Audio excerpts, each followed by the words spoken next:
Selamat pagi, senang sekali bertemu dengan kalian semua. Selamat ya, kalian sudah diterima di sekolah ini.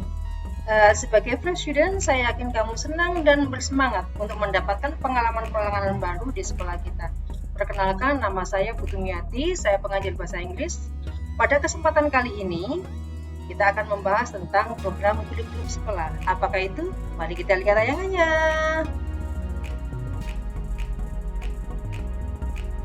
Program kurikulum SMP Negeri 2 Tale di masa pandemi COVID-19 tahun ajaran 2021-2022. Anak-anak yang berbahagia, apakah kalian tahu MPLS itu? MPLS adalah masa pengenalan lingkungan sekolah. Sebagai siswa baru, kalian akan diperkenalkan tentang visi misi sekolah kita. Yang kedua, dasar hukum pembelajaran online. Yang ketiga, pembelajaran di masa pandemi COVID-19. Yang keempat, penilaian. Dan yang terakhir adalah laporan penilaian. Apakah yang dimaksud dengan visi misi itu? Visi adalah harapan atau cita-cita yang ingin dicapai. Sedangkan upaya atau tindakan yang dilakukan untuk mencapai visi tersebut dinamakan misi. Apakah visi sekolah kita? Visi sekolah kita adalah terwujudnya peserta didik yang berintak, beriptek, berprestasi, kreatif, santun, dan berwawasan lingkungan. Misi di sekolah kita ada 12, yaitu upaya atau tindakan yang dilakukan untuk mencapai visi. Yang pertama adalah mewujudkan ketercapaian pemahaman dan pelaksanaan ibadah sebagai sarana peningkatan iman dan takwa. Ini diharapkan ada peningkatan iman dan takwa kepada peserta didik, tentu saja dengan melakukan ibadah sesuai dengan agama dan kepercayaan masing-masing. Yang kedua, mewujudkan ketersediaan sarana laboratorium, terutama laboratorium IPA, dan media pembelajaran yang berbasis IT. Yang ketiga, mewujudkan implementasi penilaian yang reliable dan valid dengan sistem berbasis IT. Yang keempat, mewujudkan peningkatan ketercapaian standar minimal ketuntasan belajar. Yang kelima, mewujudkan peningkatan ketercapaian standar kelulusan siswa kelas 9. Yang keenam, mewujudkan ketercapaian prestasi juara dalam berbagai kompetisi, baik itu akademik maupun non-akademik. Untuk akademik yaitu berdasarkan pelajaran atau pengetahuan yang kamu terima di kelas, sedangkan non-akademik ini bisa diambil dari kegiatan ekstrakurikuler. Berikutnya yang nomor 7, mewujudkan pengembangan kurikulum yang berintegrasi dengan IPTEK. 8, mewujudkan pencapaian mutu dan manajemen sekolah yang transparatif, efektif, dan akuntabel. Yang ke-9, mewujudkan implementasi proses pembelajaran dengan strategi yang interaktif dan bervariatif. Kalian nanti akan diperkenalkan bagaimana belajar yang menyenangkan yang dilakukan oleh Bapak Ibu guru kita. Nomor 10, mewujudkan ketercapaian pembiasaan hidup sehat, berdisiplin, dan berbudi pekerti luhur, serta santun dalam pergaulan. Yang ke-11, mewujudkan jalinan kerjasama yang harmonis dan produktif dengan stakeholder sekolah. Dan yang terakhir, mengembangkan lingkungan yang sehat melalui penyadaran pemeliharaan lingkungan yang sehat dan bersih. Kalian sebagai siswa diharapkan mampu melaksanakan dan mampu untuk berwawasan lingkungan dengan baik. Contoh misalnya, kalian habis makan, bungkus dari makanan kalian, kalau tidak ada tempat sampah misalnya, kamu simpan dulu di saku. Setelah itu kalau kamu ketemu tempat sampah, baru kamu buang di tempat sampah tersebut. Dengan demikian maka akan tercipta lingkungan yang bersih dan sehat. Itu adalah salah satu contoh. Anak-anak, dasar hukum pembelajaran jarak jauh, ya.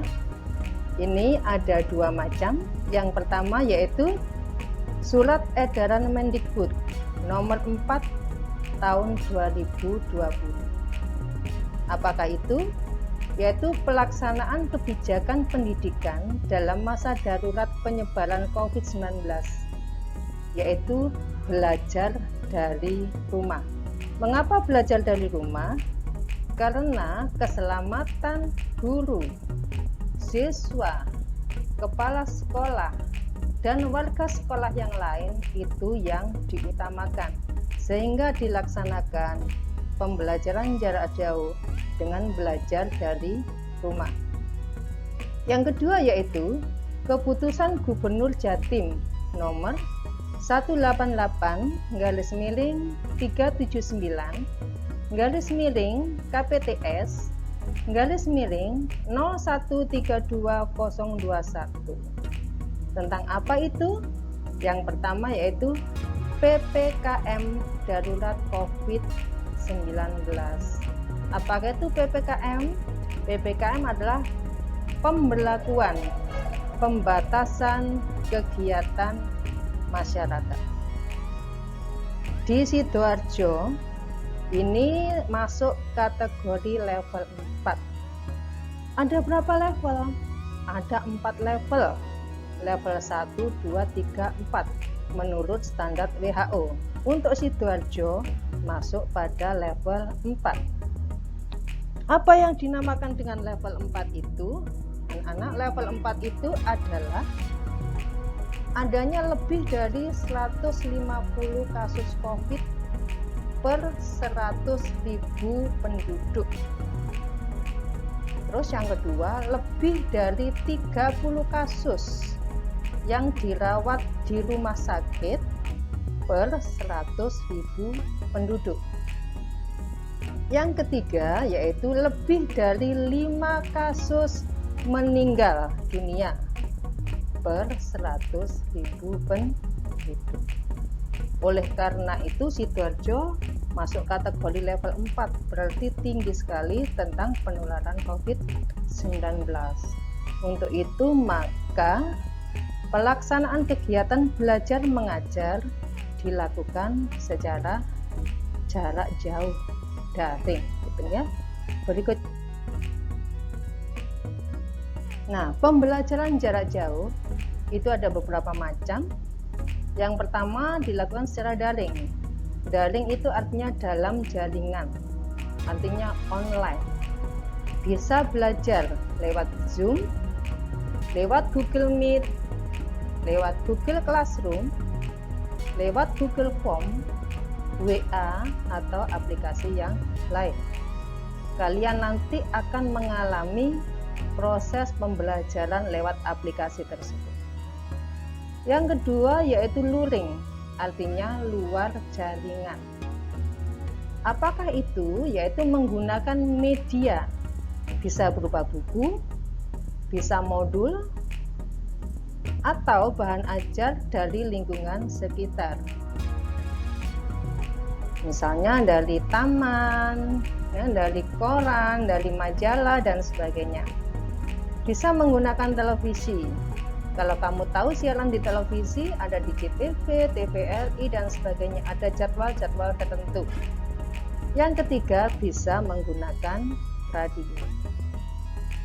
Yang ketiga, pembelajaran jarak jauh bisa dilakukan dengan kombinasi antara daring dan luring.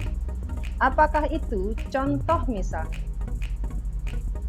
kalian diberi tugas oleh guru untuk melihat modul halaman sekian. Anak-anak, kamu pelajari modul bla bla bla halaman sekian sekian sekian. Kamu pelajari dengan benar, dengan seksama. Pertemuan yang akan datang, kita ketemu lewat Google Meet. Jadi kamu ketemu dengan guru pengajar secara daring lewat Google Meet atau lewat Zoom. Nanti kita diskusikan sama-sama. Nah, itu contoh kombinasi pembelajaran daring dan luring. Anak-anak, di samping pembelajaran juga ada penilaian. Ya, ada beberapa jenis penilaian di sini. Ya, yang pertama yaitu penilaian portofolio. Yang kedua ada tes tulis. Yang ketiga ada penugasan dan atau bentuk lain. Apakah itu? Mari kita simak sama-sama. Yang pertama yaitu portofolio. Portofolio adalah penilaian berkelanjutan berdasarkan kumpulan informasi yang bersifat reflektif, integratif, yang menunjukkan perkembangan kemampuan peserta didik dalam satu periode tertentu. Ada 3 macam portofolio. Yang pertama yaitu portofolio kerja. Yang kedua, portofolio dokumentasi. Yang ketiga yaitu portofolio pilihan. Mari kita simak sama-sama. Yang pertama, portofolio kerja. Semua koleksi hasil kerja pada suatu mata pelajaran atau kompetensi pada periode tertentu. Maksudnya seperti ini. Di dalam pembelajaran ada tugas dari Bapak Ibu guru. Nah, tugas yang dilakukan selama proses pembelajaran itu masuk pada portofolio kerja. Jadi ada proses belajar mengajar, ada tugas, itu namanya tugas untuk portofolio kerja. Yang kedua yaitu portofolio dokumentasi. Koleksi hasil kerja siswa pada suatu mata pelajaran pada satu periode waktu tertentu yang berisi hasil kerja pilihan terbaik yang diajukan untuk dinilai. Maksudnya adalah dari portofolio kerja tadi dikoreksi oleh guru, begitu ya. Terus ada pembenahan dan akhirnya ada hasilnya, ada nilainya. Nah, dari kumpulan-kumpulan itu tadi dinamakan dengan portofolio dokumentasi. Jadi ada portofolio yang sudah dinilai, jadi kumpulan dari portofolio yang sudah dinilai. Itu ya namanya portofolio dokumentasi. Dan portofolio dokumentasi ini biasanya diambil dari hasil karya terbaik yang didokumentasikan. Yang ketiga yaitu portofolio pilihan. Digunakan untuk menunjukkan hasil terbaik yang dihasilkan oleh siswa pada suatu mata pelajaran atau kompetensi tertentu. Jadi dari portofolio dokumentasi yang baik-baik tadi ya. Jadi kalau misalnya portofolio kerja itu prosesnya. Proses kan banyak kesalahan-kesalahan, biasanya dibenahi dulu, dibetulkan, dinilai lagi, masih salah, diberitahu, oh caranya begini-begini, oh iya ini sudah betul, dinilai, dan itu hasilnya sudah bagus, itu ya. Nah, kumpulan dari hasil yang bagus-bagus itu tadi dinamakan dengan portofolio dokumentasi. Nah, dari portofolio dokumentasi yang merupakan kumpulan dari portofolio yang bagus tadi, yang sudah dinilai, itu diambil, dipilih satu atau beberapa yang paling baik, itu namanya portofolio pilihan. Gitu anak-anak. Berikut tes tertulis. Nah, pengertian apakah tes tertulis itu? Tes yang soal dan jawabannya diberikan dalam bentuk tulisan. gitu ya. Jadi bentuknya tulisan itu tes tertulis.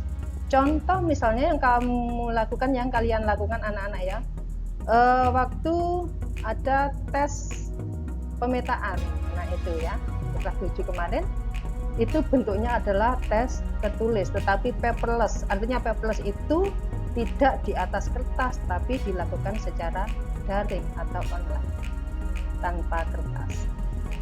Tapi yang dimaksud dengan tes tertulis bentuknya tulisan.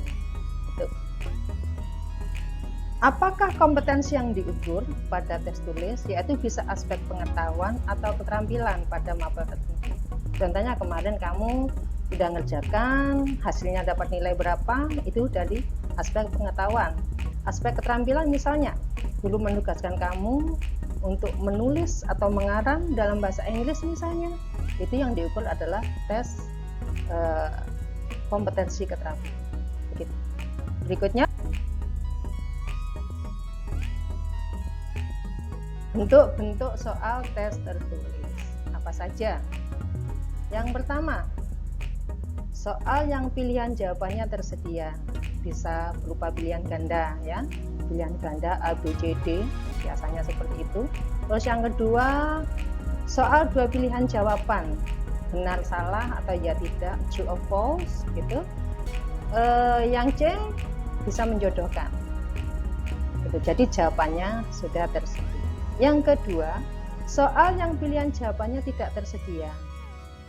Jadi kamu menjawab ya secara lisan atau jawaban singkat atau berupa uraian jawabannya.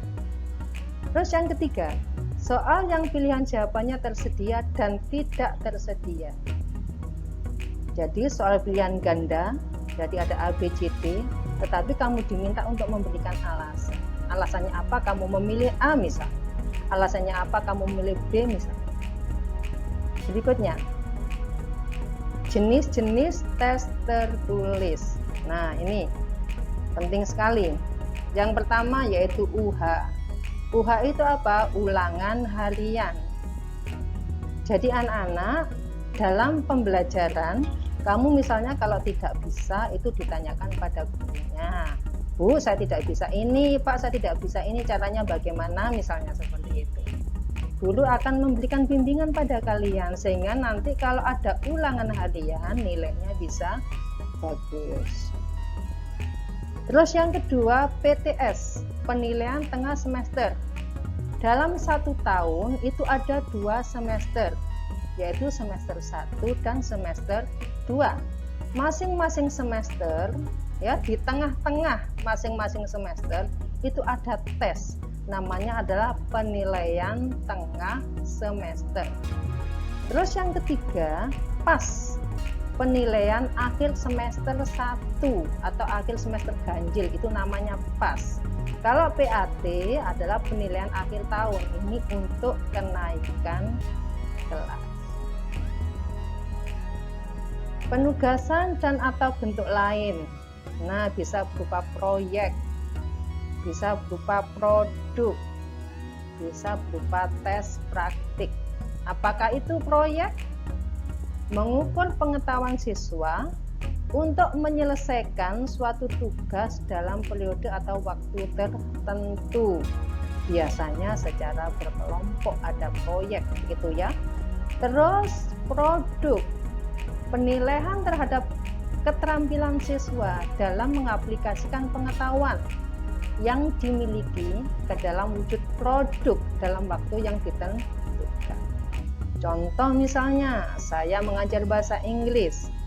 Di dalam materi pembelajaran itu, ya, misalnya ada greeting card. Ya, kamu membuat kartu. Gurunya minta tolong ya kamu buat kartu ucapan dalam bahasa Inggris. Nah, kamu membuat, tidak hanya menulis tapi membuat kartu yang cantik, yang indah dengan tulisan yang bagus. Nah, itu berupa produk. Terus tes praktik. Apakah itu penilaian yang menuntut respon siswa? Ini ya, ini biasanya berupa keterampilan ya. Tes praktik itu berupa keterampilan. Contoh misalnya, kamu diminta untuk bercerita atau mendongeng. Nah, itu bisa dinamakan tes praktek. Untuk biologi misalnya, kamu diminta untuk memvideo cara pembuatan tape. Nah, kamu membuat tape, kamu video. Nah, itu nanti diserahkan pada Bapak Ibu guru yang mengajar. Nah, itu adalah beberapa contoh tes praktek. Berikutnya tes kinerja dan tes lisan. Apakah tes kinerja itu? Tes kinerja adalah perintah kepada siswa untuk melakukan suatu tugas atau menyelesaikan suatu masalah yang nyata atau kontekstual yang dapat diselesaikan dengan material atau bahan yang ada di sekitar siswa. Jadi ada masalah, itu ada penyelesaian, itu tes kinerja. Sekarang tes lisan, apakah itu? Yaitu pertanyaan-pertanyaan yang diberikan guru secara lisan. Contoh misalnya, ada pertanyaan, where do you live? Misalnya, di mana kamu tinggal? I live in bla bla bla bla. Jadi ada tes lisan untuk kelas 7 misalnya, dilatih untuk berbicara dalam bahasa Inggris.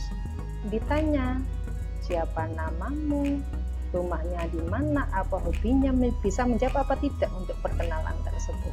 Itu merupakan contoh salah satu tes lisan. Ada lagi misalnya yang lain ya. Dikasih pertanyaan, misalnya pertanyaan apakah warna dari bendera Polandia misalnya.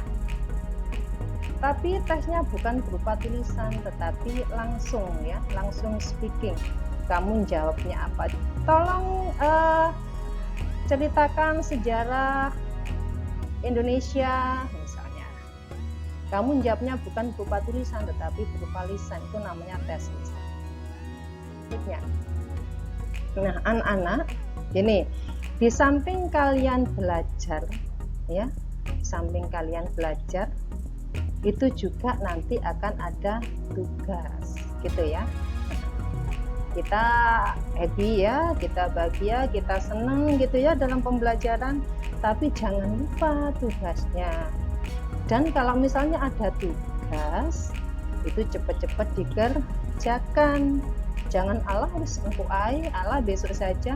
Kalau seperti itu nanti tugasnya jadi numpuk-numpuk begitu. Kalau numpuk-numpuk kamu jadi pusing. Jangan sampai seperti itu. Ya, jadilah siswa yang baik, siswa yang bijak, siswa yang disiplin, siswa yang tepat waktu. Kalau nggak bisa ditanyakan. Jadi sekalian ada tugas langsung dikerjakan supaya nanti nggak numpuk-numpuk. Karena apa? Karena semua tugas-tugas itu nanti akan dikumpulkan. Coba perhatikan, ada kumpulan tugas atau portofolio, ada 12 mapel ya, ada 12 mapel nanti yang akan kamu pelajari. Yang pertama yaitu agama, PAI atau agama Kristen ya, ada agama Islam, ada agama Kristen, mungkin juga ada agama yang lain. Terus yang kedua PPKN, 3 bahasa Indonesia, yang keempat matematika, IPA, IPS, bahasa Inggris, seni budaya, PJOK, teknologi informasi, bahasa Jawa, dan BTG. Ada 12 mapel yang akan kalian pelajari. Coba anak-anak perhatikan itu gambar plastik ya. Kira-kira untuk apa? Nah, itu ada 2 macam, ada plastik map ya dalam bentuk plastik dan map dalam bentuk kertas. Jadi begini anak-anak, karena tugas-tugas kalian itu nanti bisa disimpan sebagai hasil penugasan atau portofolio, maka harus dikumpulkan gitu. Jadi kalau ada tugas, ada sesuatu yang harus dikerjakan, langsung dikerjakan.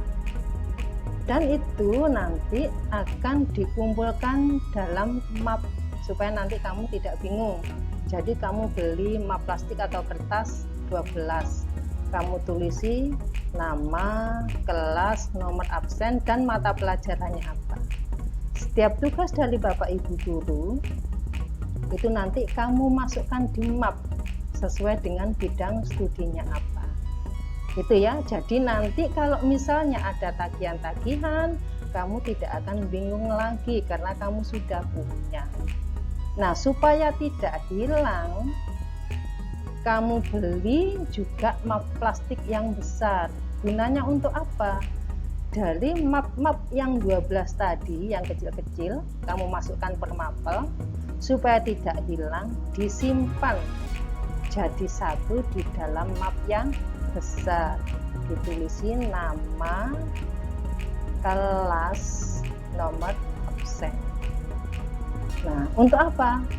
Supaya kamu bisa ya tidak hilang begitu ya. Jadi nanti kalau ada harus dikumpulkan, kamu tidak cari ke sana-sana karena kamu sudah punya. Oke, anak-anak. Nah, ini apa ini? Beberapa kendala yang mungkin terjadi atau mungkin yang kalian alami. Wah, ini gambar gadget ya anak-anak. Nah, gambar apa ini? Coba kalian amati. Yang pertama, gadget, Bu, saya nggak punya HP, gimana? Pembelajarannya kan online gitu ya. Ya, jadi pembelajaran online bisa dilakukan dengan menggunakan gadget atau laptop. Kalau nggak punya, berarti HP ini bapak HP-nya ibunya, atau kakak atau tantenya gitu ya. Tolong nanti kamu bisa komunikasi dengan baik dengan orang tua gitu ya, atau dengan familinya. Terus yang kedua, misalnya kendalanya kuota habis, harus bagaimana ini? Nah, kalau kuotanya habis, maka kalian tidak boleh boros-boros. Gunakan kuota sebijak mungkin untuk pembelajaran gitu ya, untuk meningkatkan kemampuanmu dalam belajar. Jadi gak usah main game online.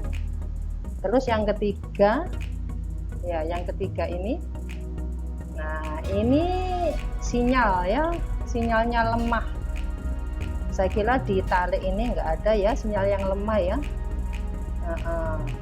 Terus berikutnya, nah kalau ada permasalahan, ada sesuatu yang untuk sharing ya, kamu bisa konsultasi dengan wali kelas. Kenapa? Karena wali kelas ini adalah sebagai orang tuamu yang berada di sekolah dan anak. Nah, laporan penilaian. Jadi tadi sudah ada pembelajaran, ada tes, ada tugas, dan itu semua dilaporkan dalam laporan penilaian berupa rapot. Ya, rapot PTS. Jadi kalau tadi kamu mengerjakan tes tulis tengah semester, penilaian tengah semester, nanti kamu akan diberi rapot yang namanya rapot penilaian tengah semester.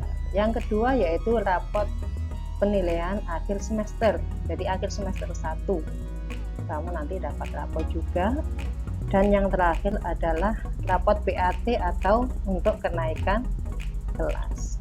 Gitu anak-anak ya, semangat ya, nanti pasti menyenangkan. Kamu akan memiliki pengetahuan dan pengalaman yang baru gitu ya. Jadi gunakan waktu sebaik-baiknya, manfaatkan waktu sebaik-baiknya, belajarlah dengan tersenyum, belajarlah dengan gembira. Kalau ada kesulitan nanti bisa ditanyakan, insya Allah Bapak Ibu pasti membantu kalian. Itu anak-anak ya. Oke, terima kasih karena sudah mempelajari materi yang saya sajikan. Terima kasih. Have a nice moment with us. We love you and see you next time. Bye bye.